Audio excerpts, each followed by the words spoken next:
Great.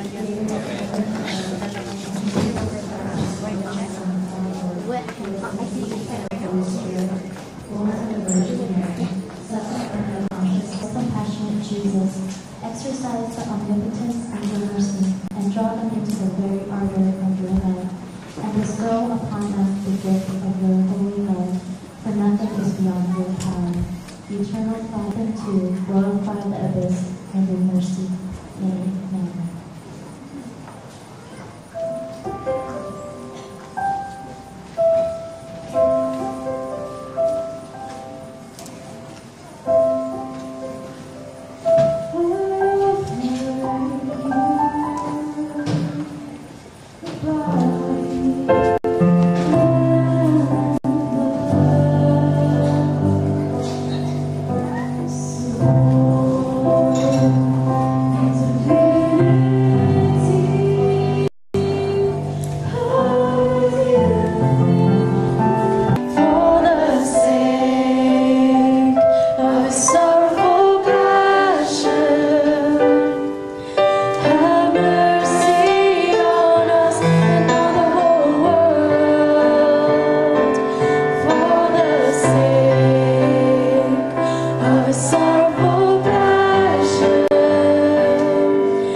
Which is called graceaftermeals.com, okay?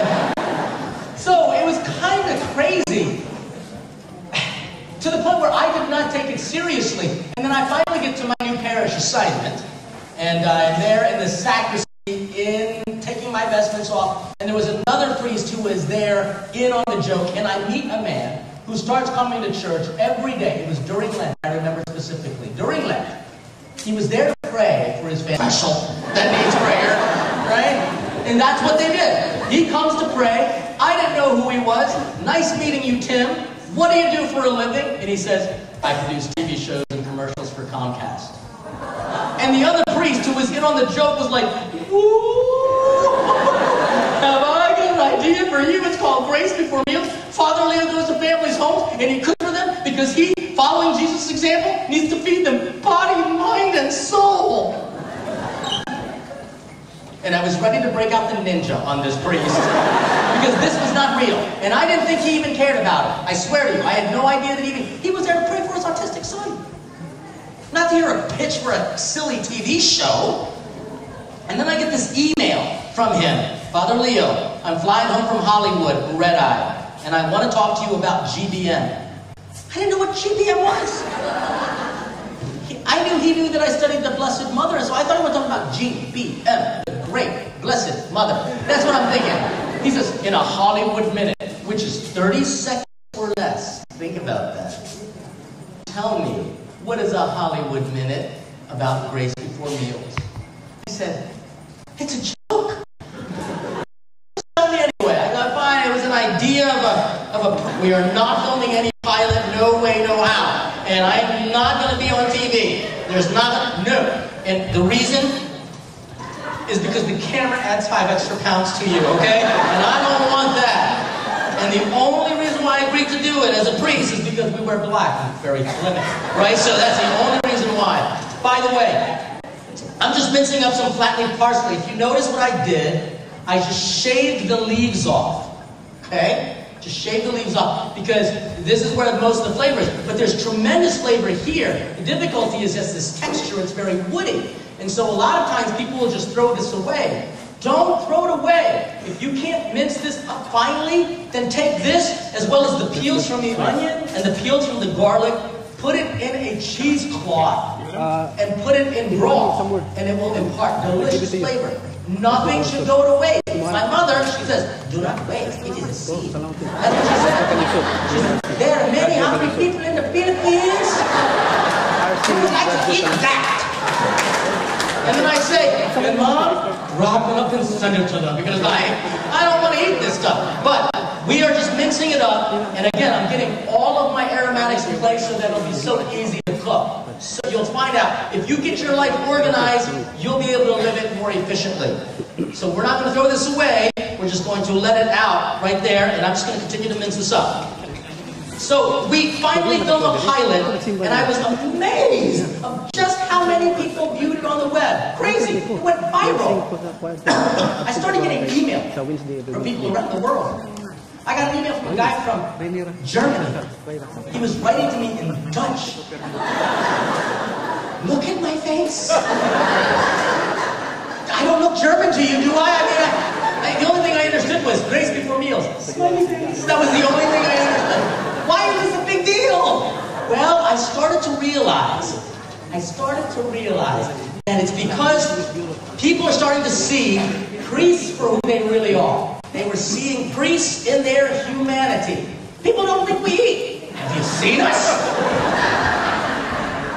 I was at the grocery store. Father Leo, what are you doing here? I told this woman, I said, I was joking with her, I said, finding a date for my prom. What do you think I'm doing here? But see, people don't think about the humanity of the priesthood, and that's why when they elevate us and keep us away from their homes, and lawyers want us to stay away from your families. I mean, I can't even eat you. Someone else will. And I'm starting to develop this. We had celebrations through food. Just think about it. Why do we even need a Savior? Why do we even need a Savior? And I'll tell you why. Because Eve broke God's diet. And I can understand why. The devil is a master at making bad things look so delicious. So he took that forbidden fruit and said, hey, Eve, take a bite out of this. But wait, I'm going to dunk it in chocolate. How can Eve refuse that, resist it? And what about for Adam? You know what the devil did to make it look so good even though it was not good? Took that forbidden fruit and dunked it in Viagra-infused barbecue sauce with cold beer. And you're thinking, did he just say Viagra? Yes, I did. And can I tell you why? Your kids hear about it all the time. You can't watch a football game without the commercials coming on. But what are they thinking about it? What do they even know about it? They're getting fed subconsciously. And unless you talk to them about it in its goodness and in the way it can be abused, your children are being fed. The only place where they can really learn is around that dinner table. When you sit down and you share with them your knowledge, and they will eat that up. They will say, man, I don't want to eat it. But they will. And subconsciously, they will be fed by you. Let's just realize that Grace Before Meals is not just simply a gimmicky cooking show. Heating up a pan, adding some olive oil. About 2 tablespoons, perfectly measured. All right? There is a theology of food. I mean, just think about it. You just think about Jesus. But before Jesus, there was the Old Testament. How did God want them to be commemorating his act of faith? He will say, Adam and Eve, you really messed up. And that's okay. And then the people in the Old Testament, they would mess up in their faith. They were slaves. And God wanted to give them a land flowing with milk and honey. But before that, they would have to fast for how long? 40 years. And we complain about the hour fast before Mass. To the point where people say, when you say an hour before Mass, is it before you receive communion or at the time Mass starts? If we waited for the moment we received communion, we would have to wait for 15 minutes. And you know what? St. Paul is right when he wrote that letter to the Filipinos. Our bellies have become our God. Our bellies have become our God. And we satisfy the lower appetites rather than hunger the things of heaven. So you see here how food is certainly a part of God's plan. Now what we've got to do is see why Grace Before Meals is Grace Before Meals. Maybe it is part of God's plan. Oil is definitely hot enough. I simply added 1 onion. I can see that it sizzles. Very good. I'm now going to add the rest carefully. And now you can hear that sound, that sizzle. This one. You hear that? It's my favorite sound in the world. Next to when the deacon says, Mass is ended, go in peace. All right? That's my first favorite sound. So we're just going to let this saute a little bit. And then I'm going to add the garlic in, and then a little bit of the parsley, reserving a little parsley at the end to finish this pasta off. Not a big deal. But you see how God, from the moment he created the world, had food in his mind. In fact, God's greatest objective is to feed his people. And yet the people constantly wander around looking for other sources to feed them. And Jesus will be the biggest, most definitive food network star I know. He is the biggest foodie I know. And I will prove it to you. Jesus was born where? In a little town of... Oh, people, that was pathetic. That was really bad. There's a book out there that says Catholics can't sing. Written by a Protestant brother of mine, all right? So let's figure this out. He was born in a little town of Bethlehem, which means house of bread. And he was placed where? Away in a... Which is the same word in Italian as mangiare, which means to eat. What was his first miracle? First miracle. Did you?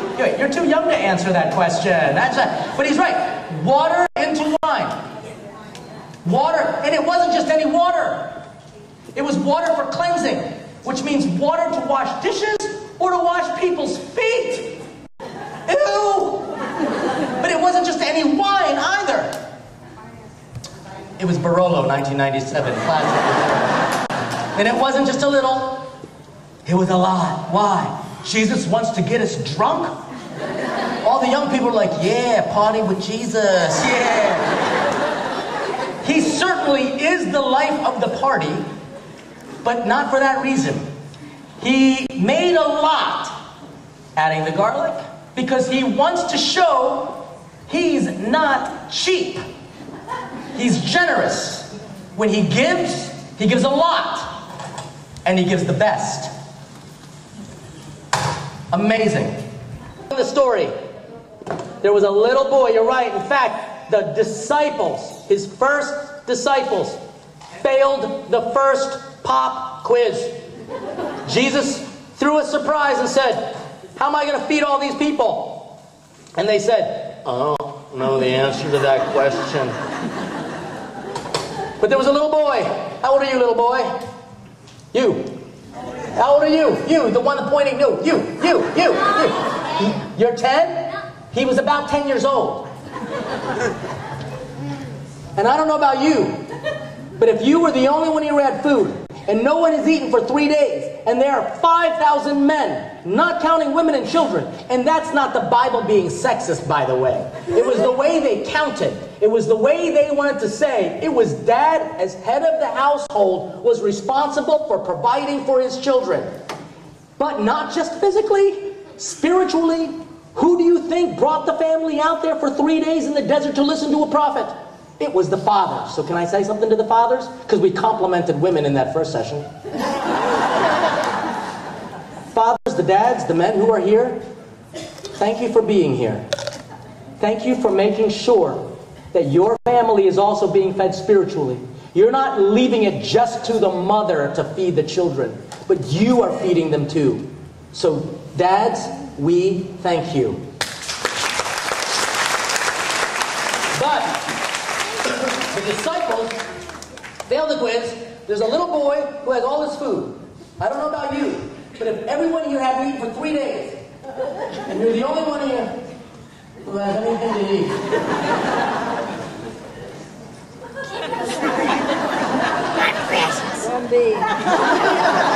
would you share? Don't tell me.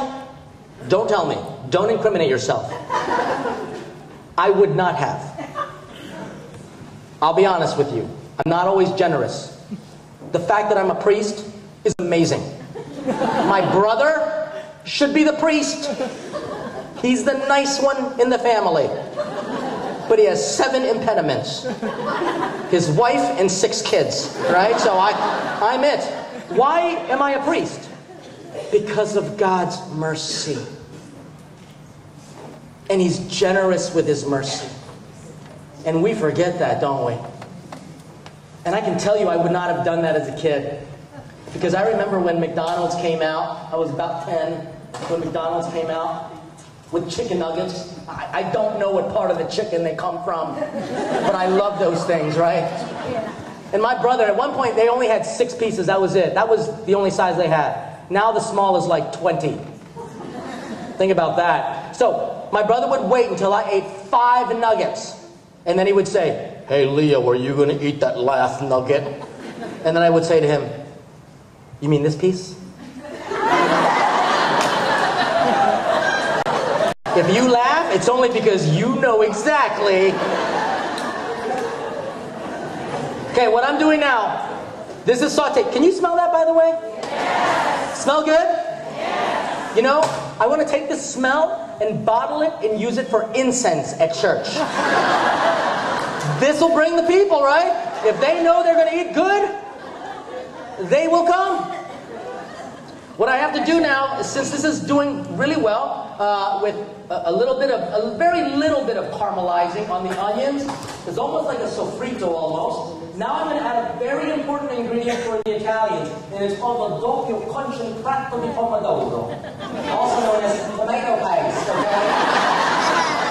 And I'm simply going to add about 2.5 heaping tablespoons here, and just cook this all together. And when you cook with tomato paste, you have to let it cook for a while, all right? And so we've got to make sure that that cooks out. But I'm going to give you a way to kind of cook that out in a little bit more advanced fashion. But right now, I want this into the onions because this is going to impart this great flavor. But you're hearing while we're talking, I'm actually giving you some theology while I'm actually speaking, right? Because that's what Jesus did. He didn't just simply teach by saying, "Okay, everybody sit down. Take your paper and pen out. Take notes while I bore you to death." He actually told stories. In fact, you know what the word homily means? It doesn't mean bore me to tears. That's not what the word homily means. The word homily means familiar conversation. That's what it means. It comes from the word homileo, and it shows up where? In what described the 2 men, what they were doing as they were walking on their road to Emmaus. And what does Jesus do? He enters into their conversation. But when does a family have time to have conversation anymore? You don't. And that's why I say, if you make good food, your kids will come to the table. If you make bad food, they will make choices to not eat that nasty food. By the way, this is kind of gross, I realize this. If you can see, this looks like Christmas gone bad, okay? You got white, green, and red there, and this is cooking nicely. But now what I've got to do, I've actually got to deglaze the bottom of the pan. And the way we are going to do that is with Russian holy water, okay? This gives you an opportunity when you cook with this and not be afraid to drink it. Gives you a chance to talk with your children about alcohol, because if you don't talk with them about it, other people will talk with them about it. And you know they will abuse it. And so what we're going to do is we're only just going to add a little bit here, because you know that strong alcohol content has fumes that are combustible. So we just want to use a very little bit. Okay. And be very careful. You can just let this simmer down till it reduces nicely. And it will cook most of the alcohol out of it. Not all completely, but it will cook the alcohol out of it to a degree. But you want to be careful that you don't expose the fume to an open flame, because then we'll start to catch on fire. I want to do that. And I do. And people always ask, why do you do that? Because that's cool. Well, that's fun. Kidding me? Also, it's telling me when the harshness of the alcohol is cooked out, okay? This is actually going to help speed up the cooking process of the tomato paste. Here's when I also now start. It's a very generous amount of alcohol. And why? Because Jesus ain't cheap. And I think that's what we've got to do too. And I think that's the whole point of Grace Before Meals. No, in fact, I know it's the point of Grace Before Meals. I didn't even want to do this. I didn't even want to do it. I'm telling you again, I didn't want to do it. It's hard to be on TV. Very hard. To have to make people put makeup on you. And TV is like a patience in humility. Why? Because I watch myself sometimes. And I think, you sound stupid. But could this be God's way of using the same method? Because didn't Jesus use food a lot in his scripture passage? Think about the most important lesson. It was done where? At the table, the Last Supper, right? Where he gives to us his body, blood, soul, and divinity. In other words, he continues to be generous with us, giving the very best. What do we give him? An hour a week at Mass? To prove this point, as generous as God is with us, we can be so cheap with Jesus, can't we? We like leave early, right after communion, leave. That's why I want to put a sign on every church door that says, Judas was the first to leave too.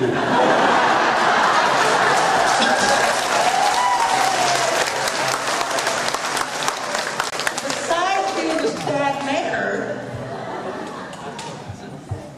it's just not taking the time to do what the Word. That's because your kids are spoiled. And they say, well, they know, but Mass is boring. I said, no, Mass is not boring. You're boring. Because there's so much happening at Mass. It's just like watching a football game. So much is happening, but if I didn't understand it, I'd be like, I don't get it. You know, and sometimes, if you were to watch a spectator, they make the game, don't they? Because they're like, yeah! I mean, you know what we're like at Mass? We're like a boring spectator. Nice catch. Good play. And with your spirit. Who's the boring one here? A boring person is someone who can't find excitement in anything. And so it takes a dynamic person to be able to look at Mass and say, those readings were interesting. My dad used to do that to us all the time. I'm going to add a little bit of kosher salt because I'm very interreligious and ecumenical. Pepper and red pepper flakes. My dad used to do that to us at Mass.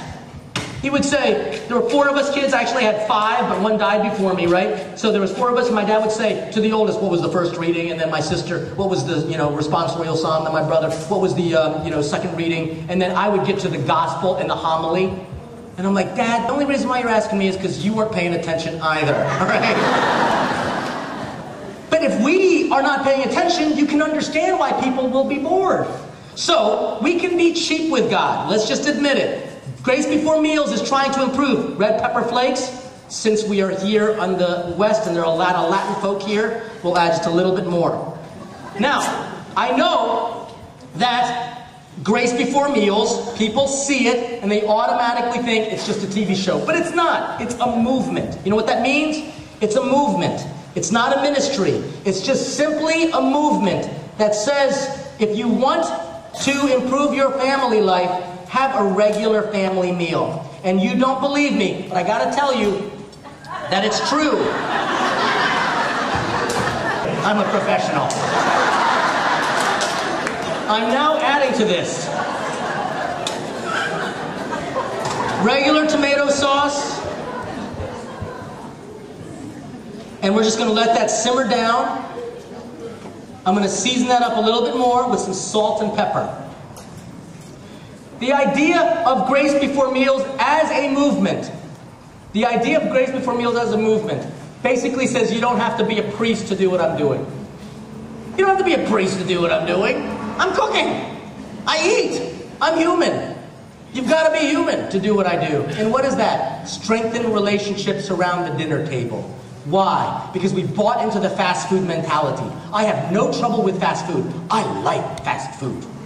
And my favorite is Kentucky Fried Chicken. And I don't care what you say, but I firmly believe that the Colonel will one day be beatified as a saint. All right? You don't even... Whoa. It's kind of hot. All right, so we've got to let that cook down a little bit. The mentality is the struggle. The mentality basically says, from CASA, the Center of Addictions and Substance Abuse, that if you want to reduce drug addiction, teen pregnancy, and teen suicide, plus improve your teenager's SAT scores. Now you're listening. Do you know what the number one factor on that is? A regular family meal. Because we believe that if you have a regular family meal, and pray, GraceBeforeMeals.com, you can have food eaten with ease, and inviting God there just simply by praying that GraceBeforeMeals.com. You invite God, and He has a way to transform a simple meal into a sacramental moment. An opportunity for us to recognize God has blessed us, and that this food can bless us, so that we can bring a blessing to others. That's it. So simple. But common sense is not so common anymore. And we've bought into the fast food mentality, thinking we can fix all of our problems instantly, like using a microwave. God does not use a microwave. He uses a crock pot. And that time that it takes makes all the difference in the world. This is cooking up nicely. I'm just going to have to make sure that it's well seasoned and out. That's pretty good. I had no idea that people were going to care about this. I had no idea that people were really going to take the Grace Before Meals and take it seriously. And so we started, with the website, and I'm going to recommend that you just simply go to my website. I don't know if you know what it is. It's GraceBeforeMeals.com. Right? And sign up for the free weekly blast. Why free? Well, because I just send something out each week, just as a little reminder. Why don't we leave church to just an hour on Sunday? Why can't we have it throughout the entire week? A little bite-sized theology at a time. You know about the books, you know about the web shows, you know about my TV show, which is on every Sunday at 5 p.m. Eastern, 2 p.m., West Coast time, only on EWTN. And that's when I'm on. You can also listen to me every Thursday at 1 p.m. Eastern on Sirius XM 129. And that's the name of my show called Entertaining Truth. But I think most importantly, you can just simply eat at home together with your family. That's all you've got to do. Adding now another very great gift from God. Heavy whipping cream. And everyone always scoffs a little bit and says, it's so unhealthy. I'm not asking you to drink this. All right? I'm only adding just a little bit. Just a little bit for color. All right? And that adds the cream to it all. You don't even need to add cheese at this point. In fact, the vodka sauces generally don't have cheese. This meal takes nothing to cook. Nothing at all to cook. In fact, I think I could take Rachel Ray in a 30-minute throwdown. But I wouldn't do it. And you know, I was really surprised that people started to really care about Grace Before Meals to the point where we were featured on every major magazine, TV show, major front page newspaper. Talk about miracles! Grace on the front page of a major newspaper? And it was good news? Are you kidding? Could God be blessing this? Or am I just simply doing what a priest is supposed to be doing? You call me Father, I provide daily bread. You call me Pastor, because we happen to be a flock. But I didn't want to do this, because I knew that if you're on TV, you're a big, open target. In fact, I told this to one of my friends, who's very big into the church politics, and I said, what do you think, man? Are you doing this? He said, Leo, we need this. Priests need to be out there showing the faith. Separate. We know it is. What can bring you together? Good food. And he said, and if you've got this gift, you have to share it. He said, it will ruin any chance of you becoming a bishop, but it's a great idea. And I said, that's my son. I will do it because honestly, who wants to be a bishop? Like, you know what a bishop? He's the chief shepherd of the diocese. He has the responsibility to feed the flock. You know what the flock say to the bishop? No. But I understand your bishop's a great guy. So you're all very blessed for that. I'm now just simply going to add the pasta, which was cooked by Chef Efren. And he made this perfect, which means al dente, which means about a minute or two underneath what they tell you to cook. All right? And so it means it's not mashed potatoes. It's going to have some texture, it's going to have some bite to it, and it will continue to cook in this sauce that I'm heating up. I'm going to just make sure that it tastes all right. And then, let's see here. Yep, just one more thing. So what we're going to do at this point, I'm going to tell you now, because this is just going to continue to cook down. We have grown. I had no idea that people, again, were going to care about this Grace Before Meals business. Don't you worry, folks. I'm not going to make you eat off the dirty rag. But I can tell you that we've grown in ways that I had no idea that people... This is the clean one! I had no idea that people would even care. But we were so honored. And you know, when the Food Network called me, they said, we would love to know more about your Grace Before Meals movement and the importance of family meals. I said, I'd be honored to do it. And it took 2 days to film a 30-minute show. Do you know how much it takes to produce a commercial for the football games? Millions. Why? Because they make billions. How much does the Catholic Church put in their media programs? Not much. And then what do you get out of it? An ugly show. And I can tell you, because my show's pretty corny. But we're doing our best, trying to turn lemons into lemonade. We're trying to turn 6 fish sandwiches to feed 5,000. But you can see why Hollywood has an advantage over us, and why they are constantly feeding your children with half-truths and even lies. But it looks so good. And your kids take a bite out of it, and they become what they eat.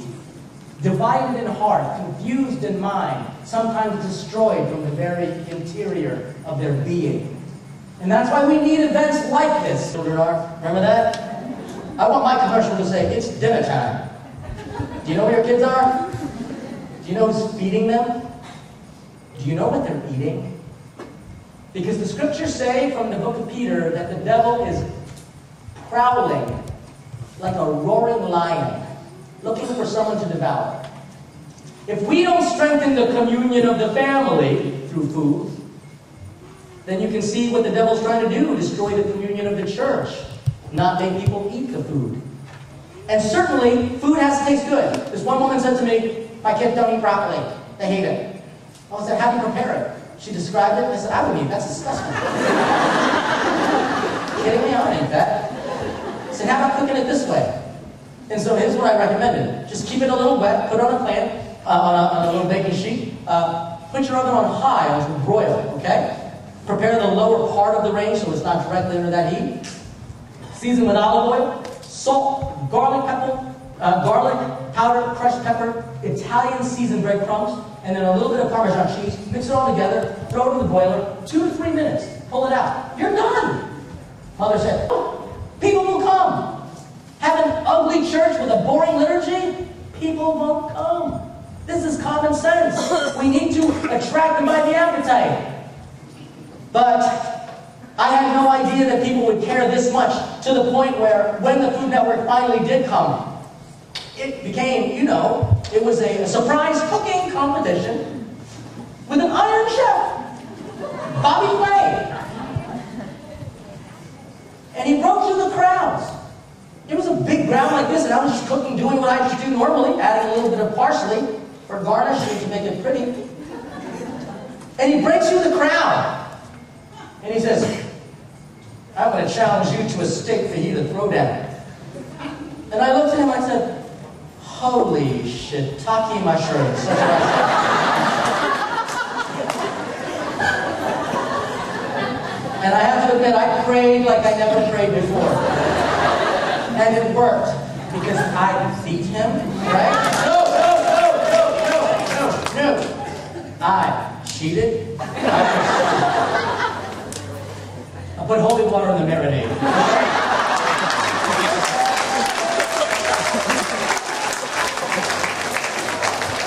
I didn't do that. Oh, during the judging, they bring out the plates. Mine was A, Bobby's was B, and the judges, they didn't even know whose was whose. Oh, and by the way, Bobby had 3 professional chefs helping him. I didn't have that. I had a priest wearing a do-rag helping me. Okay. But the judges came out, they bit into bite A, and they said, this food is so perfectly balanced, it's so flavorful, and the meat is cooked so perfectly, textures and the variety, it's like a celebration in my mouth. I'm just saying what they said. Okay? And then they ate Bobby's, and they were like, it's good. I'm just saying, all right? Are you kidding me? It was delicious. He's an Iron Chef. It was fantastic. But here's how I made him. I put in rosaries. That's what I do whenever I need help. I always ask the warrior who conquered all evil. This was a David and Goliath moment. I just started praying. The other priest, rosary. Couple good Catholics, rosaries out there. And there was a Muslim guy, he pulled out his prayer beads.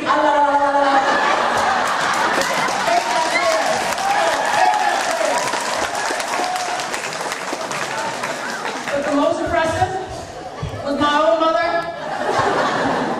2 rosaries.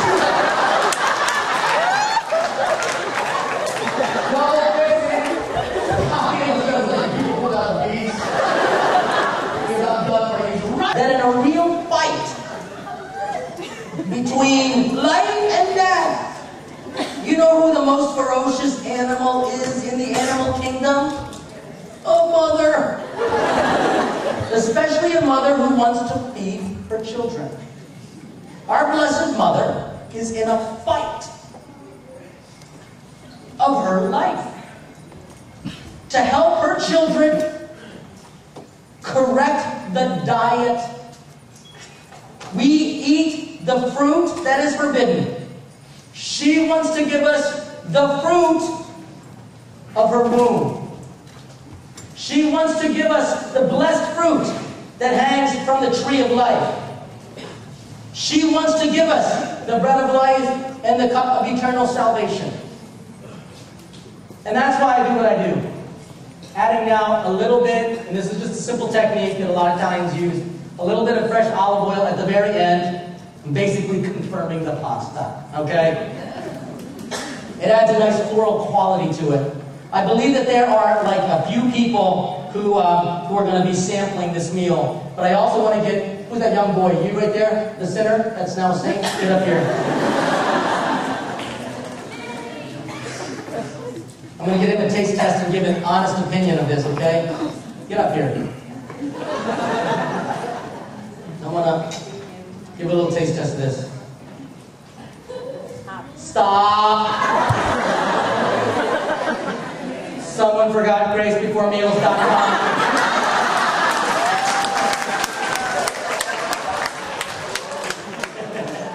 All right. Amazing? It's the holy water.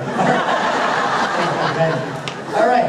What I'm going to do is I'm going to get my who's assisting here to help kind of serve this up to the different groups. I can't remember who it is, but someone's up here to help serve this up. I'm going to be available. Again, we've got more fun. Next after this, you know what's up after this? Are you okay? Spiritual combat. Please come up when we ask for your sister, Aylmer Flood. If you can come up and taste for us, Mr. Frank Garcia, Belle Gawaspi, Mr. Don Nguyen, Sister Catherine, Mr. and Mrs. Russo, Martin, who is in the seminary. Any prayers for him? Where's Martin? Where's Martin? Come up, Martin. Yeah. Okay, I gotta tell you something about seminaries, but keep talking. And Jason, today's his birthday. Jason Nguyen, you can come. Lorna and Ephraim, Carmen Arnett, and Uncle Rosalina Fong. If you guys can come up and taste. Great. Seminarians, feed you. You have a choice. The people who are eating this, sister, how does it taste? From a good Irish woman that you are.